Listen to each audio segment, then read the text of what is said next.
Which is bigger? I will teach you the shortcut method to know which is bigger, 3/4 or 5/6. Now, this is the solution.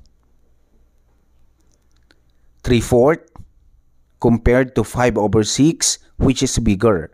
You only have to do is to cross multiply. First, 3 times 6, that is 18 in first column. 5 times 4 is 20, second column. Now, which is bigger, 18 or 20? Therefore, 20 is bigger than 18. Therefore, we can say that 5/6 is bigger than 3/4.